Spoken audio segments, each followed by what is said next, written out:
Hello students, welcome to my channel. In this video, I will teach about you Bloom's taxonomy. तो Bloom's taxonomy को हम यहाँ discuss करते हैं. सबसे पहले we will come to know about the what is the taxonomy. Taxonomy means classification of something. Okay, उसको किसी भी चीज़ को क्लासीफाई करना और किसी प्रॉपर ऑर्डरली उसको जो है अरेंज करना. ठीक है. This term was introduced by, जैसा नाम से पता चल रहा है, डॉक्टर बेंजामिन ब्लूम ने. उन्होंने अपने कोलैबोरेटर्स के साथ मिलकर जो है जो एजुकेशनल ऑब्जेक्टिव उनको कैटेगराइज किया. उनको मीन्स यानी एजुकेशनल गोल्स को कैसे वन बाय वन किस सीरीज में लगाना है उसको इन्होंने ऑर्डरली अरेंज किया. It is based on domains of learning. 3 domains of learning पर ये बेस्ड होता है. मीन्स जो लर्निंग ऑब्जेक्टिव है वो 3 चीज़ों पर बेस्ड है. अभी हम इसको आगे देखते हैं वो कौन से 3 डोमेन्स ऑफ लर्निंग है. ये देखिए, इसको इन्होंने इस तरीके से क्लासीफाई करा था ब्लूम ने. Classification of 3 domain, it is given on the screen. First is affective domain, second is psychomotor domain और थर्ड इज कॉग्निटिव डोमेन. हम इसे ऐसे करके क्लॉकवाइज देखते हैं. तो first is cognitive domain, second is affective domain and third is psychomotor domain. Cognitive domain हमारे जो माइंड से रिलेटेड है. अफेक्टिव डोमेन मीन्स जो हमारे इमोशनल और एटीट्यूड से रिलेटेड होता है. एंड साइकोमोटर डोमेन जो हमारे सेंसरी मोटर, जो हमारे फंक्शंस होते हैं, जो एक्शन बेस्ड जो हमारे ऑब्जेक्टिव्स होते हैं, that comes under psychomotor domain. Clear. इसको हम वन बाय वन डिस्कस करेंगे. Now come to the first one, cognitive domain. Cognitive domain को जो है, ये जैसा कि अभी नाम से पता चल रहा है, it is the development of our mental skill and acquisition of knowledge. यानी जो हमारा जो मेंटल स्किल को ये जो है कैसे एनहांस करता है और कैसे उसमें नॉलेज को हम यूज करते हैं, that is cognition. Cognitive means ये something related to our mind. Okay, तो यहाँ पर हम देखते हैं इसमें ब्लूम ने कुछ पूरे इसको हेरार्कियल मैनर में, hierarchical means when we move from top to bottom to top, जब हम नीचे से ऊपर की तरफ जाते हैं तो उसको हायरार्की कहते हैं. ठीक है. जो 1956 में सबसे पहले कॉग्निटिव डेवलपमेंट का एक हेरार्कियल अरेंजमेंट था, वो देखिए कुछ इस तरीके से था. ठीक है, जो 1956 में दिया गया था. अब उसको कैसे आगे चेंज किया गया है उसको भी हम डिस्कस करेंगे. ये इसको एक पिरामिड के फॉर्म में समझाया गया है. सबसे पहले क्या होता है, नॉलेज आती है. नॉलेज मीन्स आपने कुछ देखा, डिस्क्राइब करेंगे, उसको आइडेंटिफाई करेंगे, डिफाइन करेंगे या रिकॉल करने की कोशिश करेंगे. तो that is the first step. जो हमारा ब्रेन सबसे पहले जो है क्या चीज, किसी चीज को देखता है, आइडेंटिफाई करता है, मतलब फिर डिफाइन करता है, रिकॉल करता है. मीन्स हमें किसी चीज की जो है वो नॉलेज हो रही है. Right. Now next order is, next जो है इसका स्टेप है, that is comprehension. Comprehension means understanding. और जब हमने कुछ नॉलेज ली उसके बाद हम चीज़ों को क्लासिफाई करना सीखते हैं, सेलेक्ट करना सीखते हैं, डिस्टिंग्विश, है ना, हर एक चीज़ में डिफरेंस करना सीख जाते हैं. तो मीन्स हमारी अंडरस्टैंडिंग उतनी डेवलप हो रही है.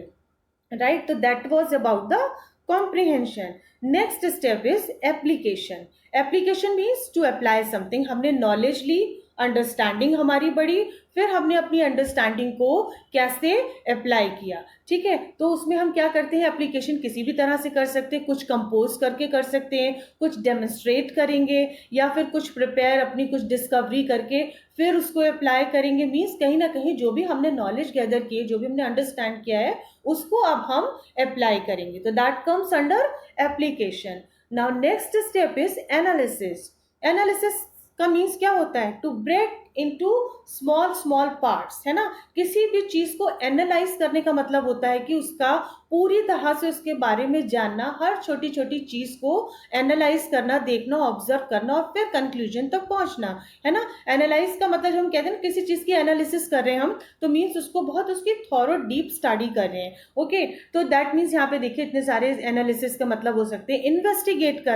इन्वेस्टिगेट करना या फिर कुछ एनालाइज करके फिर उनको कैटेगराइज करना. मीन्स हमने अगर किसी बच्चे का हम जब रिजल्ट देखते हैं तो उसका उसके फेल्योर को अगर मान लीजिए हम जज कर रहे हैं, एनालाइज कर रहे हैं, तो हम ऐसे ही तो देखेंगे। हम पहले इन्वेस्टिगेट करेंगे कि इसकी सब्जेक्ट प्रॉब्लम क्या थी, किसके सब्जेक्ट में इसके मार्क्स कम आए हैं। फिर हम उसको कैटेगराइज करेंगे उसकी प्रॉब्लम को कि किस सब्जेक्ट में ज़्यादा मार्क्स आए तो चलो ये बेटर है, किस में कम आए हैं तो उसको पहले हम देखेंगे। फिर उसकी क्या प्रॉब्लम है उसको सॉल्व करने की कोशिश करेंगे, ठीक है। तो ये बेसिकली जो है हमारी सारी जो है प्रोसेस एक जो है वो एनालिसिस कहलाती है। Now move to the next step which is synthesis. Synthesis means क्या होता है, कंबाइन करना। Analysis means to break into parts, और सिंथेसिस मीन्स क्या होता है, जितनी भी इंफॉर्मेशन हमने जो है गैदर की है उसे कंबाइन करके फिर आगे उनको उसको कैटेगराइज करना, कंपोज करना, कुछ जोड़ना, बनाना, ठीक है। कोई थ्योरी जब हम डेवलप करते हैं, कोई चीज बनाते हैं, फॉर्मुलेट करते हैं, तो हम छोटी छोटी चीजों को पहले सारे एक नॉलेज को इकट्ठी करेंगे, फिर उनको करके कोई हाइपोथेसिस या कुछ जो भी चीज हम फॉर्मुलेट करते हैं, right. Next step is evaluation. Next and last is, सबसे लास्ट में आएगा इवैल्यूएशन। सिंथेसिस के बाद इवैल्यूएशन मीन्स जज करना, है ना, क्रिटिसाइज करके उसको जो है इम्प्रूव करना, डिफेंड करना, है ना, उसको उसमें करेक्शन लाना। तो that was about the evaluation. तो जो 1956 में जो ब्लूम टेक्सोनॉमी हायरार्किकल वे में प्रेजेंट की गई, उसमें जो स्टेप्स थे वो इस तरीके से आए थे। फर्स्ट था knowledge, comprehension, application, analysis, synthesis and evaluation. उसके बाद इसको जो है और ज़्यादा जो है क्या कहते हैं चेंज किया गया इसमें। वो चेंज हुआ 1921 में। 1921 में इसको किस तरीके से नाम दे दिया गया, जो हमारा नॉलेज था उसे रिमेम्बरिंग में कन्वर्ट कर दिया गया, उसका नाम दे दिया गया रिमेम्बरिंग। रिमेम्बरिंग भी वही है, हम कुछ देखते हैं, रिकॉल करते हैं, याद करते हैं। देखिए लेवल 1 जो है वो हमारा नॉलेज की जगह हो जाएगा remembering, that means recall facts and basic concepts. Level 2 जो हमारा वहां पे कॉम्प्रिहेंशन हुआ करता था, यहाँ पे क्या हो गया हमारा अंडरस्टैंडिंग, मीन्स एक्सप्लेन आइडियाज और कॉन्सेप्ट्स। अब हम कुछ समझने लगे हैं तो उसे हम कैसे बेटर वे में एक्सप्लेन करेंगे। लेवल 3 अप्लाइंग, वहां पे हमारा क्या था एप्लीकेशन, यहां पर हमने एप्लीकेशन को अप्लाइंग कर दिया, that means noun to verb form में चेंज हो रहा है। That means use information in new situations to answer questions और सॉल्व प्रॉब्लम। अब जब हम कोई हमने अंडरस्टैंडिंग कर ली, कॉम्प्रीहेंड करा, तो उसको अप्लाई करेंगे अपनी उस इंफॉर्मेशन को, या नए आंसर क्वेश्चन के आंसर निकालेंगे, कोई प्रॉब्लम सॉल्व करेंगे, ठीक है। That was about the applying. Level 4 में आ जाते हैं एनालाइजिंग। वहां पे क्या था एनालाइज, तो यहाँ पे भी क्या था, जो हमारी इंफॉर्मेशन थी उसे हम को रिलेट करते हैं, उसमें कॉज एंड इफेक्ट डालते हैं, उसे कनेक्ट करते हैं, ठीक है, कि कैसे क्या क्या चीजें, जो मैंने अभी एनालिसिस का मतलब समझाया था, to break into different parts और फिर उसका सोल्यूशन निकालना, ठीक है, उसको को रिलेट करना। लास्ट इसमें लेवल 5 में आएगा इवैल्यूएटिंग। वहां पे हमारा क्या था, एनालाइजिंग के बाद सिंथेसिस आ रहा था, है ना। हमने एनालाइज करने के बाद फिर हमारा कुछ जो हम प्रॉब्लम थी उसको कंबाइन करते थे, लेकिन यहाँ पर हम उससे पहले ही उसको इवैल्यूएट कर लेंगे, जस्टिफाई करेंगे, है ना, कि क्यों जो है ये एनालाइज करने के बाद हमें कुछ भी प्रॉब्लम अगर लग रही है तो उसके बाद हम उसको ठीक तरह से पूरा अपना जजमेंट देंगे, इवैल्यूएट करेंगे। And the level 6 it comes creating. इसमें जो क्रिएटिंग है, जो हमारा सिंथेसिस वाला पार्ट था उसको क्रिएटिंग कर दिया गया है। तो यहाँ पे 1921 में जो new form of blooms taxonomy था उसमें ये कहा गया है कि एनालाइज के बाद हम इवैल्यूएट करेंगे, इवैल्यूएट करने के बाद जो है हम उसको क्रिएट करेंगे, फिर हम कहेंगे कि जो भी नया फॉर्म, जो समथिंग न्यू फॉर्मेशन हुआ है, दैट इज क्रिएटिंग। ओके, तो 1956 टू 2001 में जो ये चेंजेस हुए हैं वो इस तरीके से हुआ। हमारा नॉलेज जो था वो रिमेम्बरिंग में हो गया, कॉम्प्रिहेंशन अंडरस्टैंडिंग में कन्वर्ट हो गया, एनालाइज लेवल 3 जो था वो अप्लाइंग में हो गया, एप्लीकेशन अप्लाइंग में हो गया, लेवल 4 एनालाइजिंग में हो गया, और जो स्टेप्स दो इंटरचेंज हुए हैं वो सिंथेसिस, इवैल्यूएटिंग एंड क्रिएटिंग। तो इसमें इवैल्यूएटिंग पहले आ गया, वहां सिंथेसिस आ जाएगा, और इसमें लास्ट स्टेप जो है लेवल 6 जो है वो क्रिएटिंग आ जाएगा। तो कॉग्निटिव डेवलपमेंट के ये 6 डोमेन थे, 6 डोमेन थे जो हमें अच्छी तरह से क्लियर करते हैं कि कैसे हमारी माइंड से चीजें रिलेटेड होती है, हमारा माइंड सबसे पहले किन किन चीजों को देखता है और क्या स्टेप्स फर्दर फॉलो करता है। Understand. Next come to the second part, that is affective domain. Affective domain जैसे मैंने बताया था ये किस चीज से रिलेटेड होता है, means it relate to our emotions, attitudes, our feeling, motivation, जो भी चीजें हमारे एक सोचने से, करने से, हमारे डूइंग, हमारे इन सब चीजों से जो रिलेटेड होती है। Okay, that is the affective domain. ठीक है, रिसीविंग है इसमें फर्स्ट, इसके भी जो है ये 5 सब डोमेन्स या 5 डोमेन्स हम कह सकते हैं, 5 सब डोमेन्स। दो इसमें सबसे पहले है रिसीविंग, सेकंड है रेस्पॉन्डिंग, थर्ड है वैल्यूइंग, फोर्थ है organizing and fifth is characterizing. ठीक है, अब इसको हम समझते हैं ये क्या है।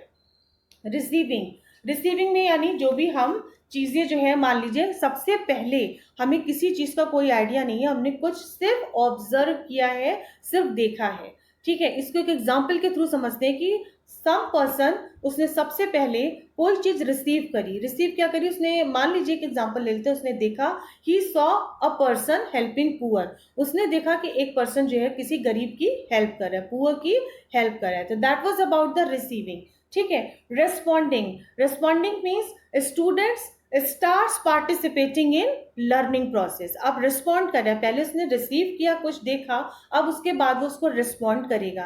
कैसे, मान लीजिए सबसे पहले स्टूडेंट ने देखा था a person helping poor, now student appreciating the person who helped poor. अब उसने क्या रिस्पॉन्स दिया, उसने उसको अप्रिशिएट किया जो पुअर की हेल्प कर रहा है, तो ये उसका एक रिस्पॉन्स आया, स्टूडेंट का अपना एक रिस्पॉन्स आया। Third is valuing, valuing means attracts a value to an object और इंफॉर्मेशन, यानी उसको जो भी वैल्यू, जो एक हेल्पिंग, जो एक वैल्यू उसको लग रही थी, वो उसके तरफ अट्रैक्ट हो रहा है, उससे मीन्स कुछ लर्न कर रहा है। ठीक है, स्टूडेंट ने सबसे पहले देखा a person helping poor, फिर then he started appreciating the person who helped poor।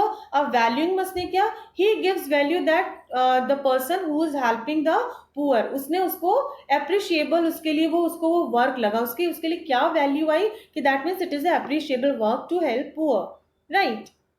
Now fourth step is organizing, organizing means to put together to something, किसी भी चीज को, इंफॉर्मेशन को कैसे कलेक्ट कर कर ऑर्गेनाइज फॉर्म में देखना।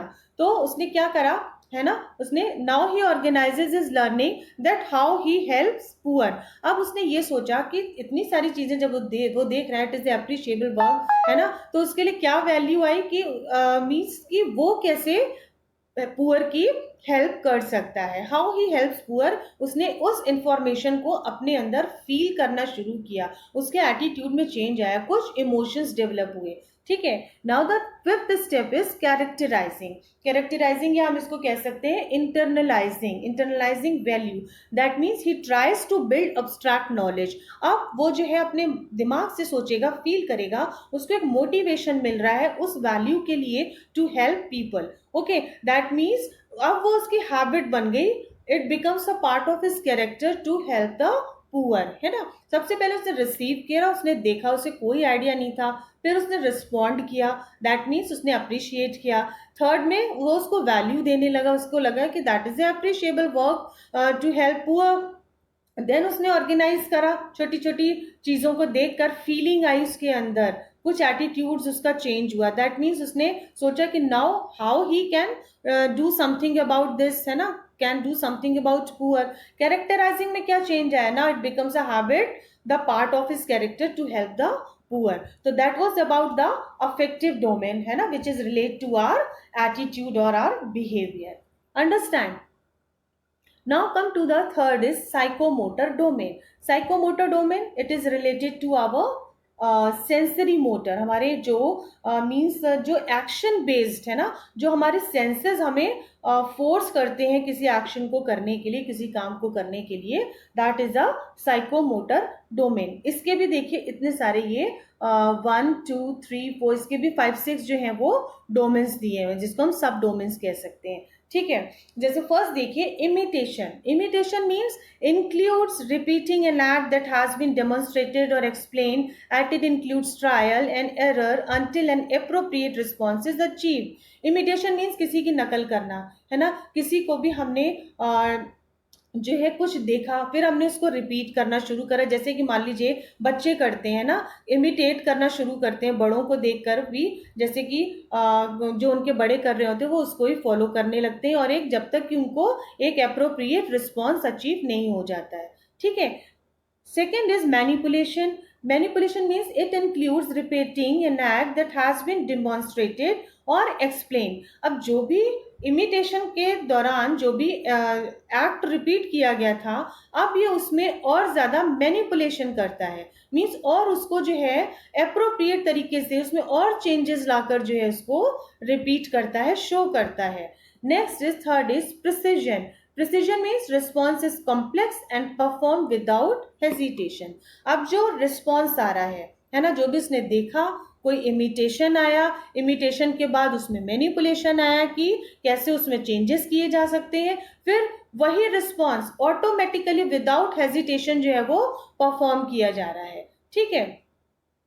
Fourth is articulation. आर्टिकुलेशन यहाँ तक आते आते, इस स्टेप तक आते आते जो है हमारे सेंसरी मोटर जो है हमें उसके लिए हमें स्किल्ड कर चुके होते हैं ऑलरेडी। आर्टिकुलेशन मीन्स ऑलरेडी वो डेवलपमेंट हो चुका होता है कि बिन हमें और ज़्यादा रिक्वायर्ड स्किल जो पर्सन के अंडर में हम उस चीज़ को करने लगते हैं। देखिए यहाँ पे लिखा है skills are so well developed that the individual can modify movements patterns to fit spatial requirements or meet a problem situation। मान लीजिए कोई प्रॉब्लम है, सिचुएशन है मतलब इस तरीके से कोई प्रॉब्लम है, उसको उसने देखा है ना, इमिटेट किया, उसमें मैनिपुलेशन करा विदाउट हेजिटेशन, अब उसको परफॉर्म करना शुरू किया, अब उसमें वो स्किलफुली कुछ और चेंजेस करेगा। ठीक है, वो उस पर सेंसरी मोटर उससे और ज्यादा स्किल्ड बना रहे हैं। Understand. Last is naturalisation. That means response is automatic, one acts without thinking. अब एक स्किल्ड परफॉर्मेंस के बाद जो है वो रिस्पॉन्स जो था वो ऑटोमेटिक आएगा, है ना। ठीक है, अब वो रिस्पॉन्स जितने थे ऑटोमेटिक विदाउट थिंकिंग, बिना कुछ सोचे समझे जो है अब उस फंक्शन को, उस जो एक्ट को जो है वो परफॉर्म करना शुरू करेगा। राइट। इसको हम देखिए बहुत एक सिंपल तरीके से समझते हैं। जैसे मान लीजिए जब कोई न्यू बॉर्न बेबी का एग्जांपल लेते हैं, जब बच्चा बॉर्न होता है तो सबसे पहले जो है रिफ्लेक्स मूवमेंट्स आते हैं। अब हमारे रिफ्लेक्स मूवमेंट्स क्या होते हैं? पलके झपकना, है ना, कोई टच किसी ने करा तो वो या तो स्माइल करेगा या फिर क्राई करेगा ना, that is the reflex action बच्चे का, है ना। तो ये हमारा क्या हो गया, एक जो है पहला जो उसको ऑटोमेटिकली उसका माइंड जो है वो उसको कह रहा है। ठीक है। नेक्स्ट आएगा मान लीजिए बेसिक फंक्शन, बेसिक मूवमेंट्स उसके क्या होंगे, वो जो है चलना शुरू करेगा किसी की हेल्प से, है ना, कोई चल रहा है उसको देखकर कोशिश करेगा, बैठा है तो बैठने की कोशिश करेगा। तो ये बच्चा जो है धीरे धीरे जो है वो उसके अंदर बेसिक मूवमेंट्स आते जा रहे हैं। नेक्स्ट अगर मान लीजिए परसेप्चुअल, अब वो देख के सीख रहा है ना, कि उसने देखा कि कोई जो है तेज दौड़ता है या धीरे धीरे चल रहा है या किसी ने कोई चीज उठाई, उसके एक्शन को वो नोटिस करेगा, देखकर सीखेगा। ठीक है। नेक्स्ट अगर हम आर्टिकुलेशन पे आ जाते हैं तो हम देखते हैं कि सॉरी प्रिसिजन पे आ जाते हैं तो हम देखते हैं कि कुछ कुछ हमारा फिजिकली चेंज, अब वो ऑटोमेटिकली रन करना शुरू करेगा। पहले उसने वॉक करना लोगों को देखा, अब उसके अंदर जो प्रिसिजन आए, बिना किसी हेजिटेशन के उसने थोड़ी दूर तक दौड़ना उस बच्चे ने शुरू किया। ठीक है।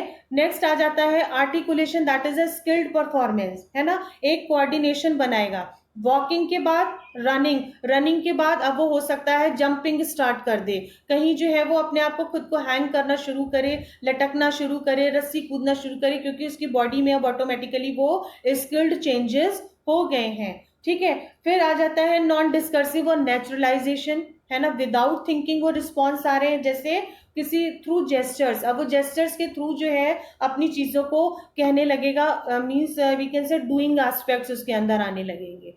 ठीक है। तो this was all about psychomotor domain which was we can say action based activities, है ना। इसको जो है बहुत पहले साइकोमोटर की जगह कोनेटिव भी कहते थे, है ना, मींस जो भी हमारे जो हमारे एक्शन हो रहे हैं, जो हमारे सेंसरी मोटर हमसे करवा रहे हैं, that is about the psychomotor domain.